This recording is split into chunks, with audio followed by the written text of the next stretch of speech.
Okay, so to get set up, I'm lying on my side.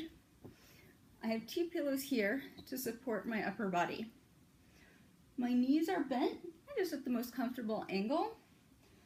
But I do want to make sure, right, that I'm not totally at an angle here. So I kind of want to be in one line from my tailbone to my head. And then you could use a 1 pound weight, water bottle. I'm going to use this ball because it has just a little bit of weight and it was handy. But you could also just use the weight of your own arm.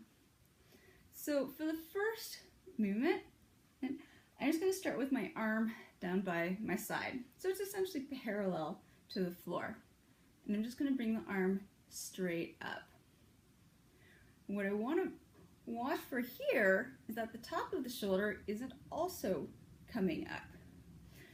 So that as this arm comes up, I want to actually think of the top of my shoulder softening down.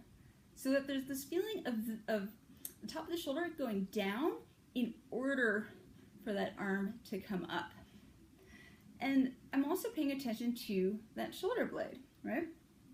So that as the arm comes up, it's wrapping around towards the front of the rib cage.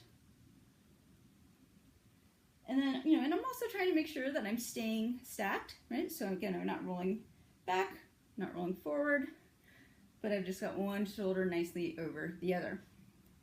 And then for the next movement, I'll bring my arm out in front. So it's at a 90-degree angle to me. And my palm is down. And I'm just going to lift straight up.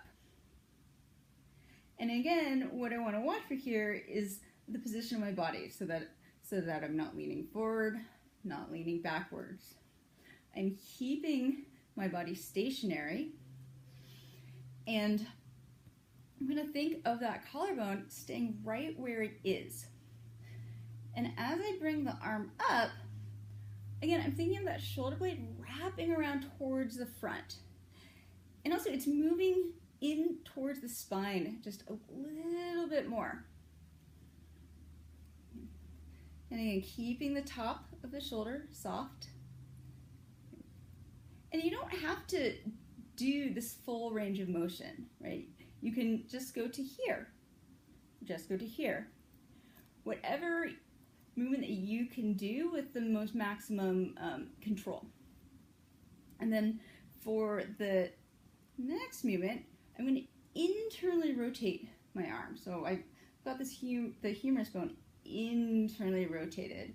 Again, I'm going to think of the collarbone staying right where it is, and I'm just going to lift the arm up. And this is a really good one for that rear deltoid. It's actually really difficult. And, again, I'm going to think of that shoulder blade moving in towards the spine a little bit. So that as it's moving in towards the spine, that's making space in the front of my body for my arm to open. And then for the last thing, the tricep press. So I'm going to have my arm bent at about a 90-degree angle. It's parallel to the floor. I'm going to keep the shoulders stacked, keep that collarbone right where it is, keep that elbow stationary, and just straighten the arm. And what I want to watch for here is that I'm, not using the whole arm or the shoulder. I want to think about that tricep muscle, right? So I'm just going to even just think about it in my mind's eye a nanosecond before I do the movement. So keeping in mind that that arm is straightening because the tricep muscle is engaging. So that tricep muscle is going to fire first, and then the arm is going to follow. And, you can do 10 reps. It gets surprisingly tiring, surprisingly quickly. So 5 reps, 3, 2, whatever you can do with the maximum control. And again, it doesn't matter how big the range is. I'm more concerned with everything kind of staying stationary, staying quiet, this upper trap not trying to jump in the game.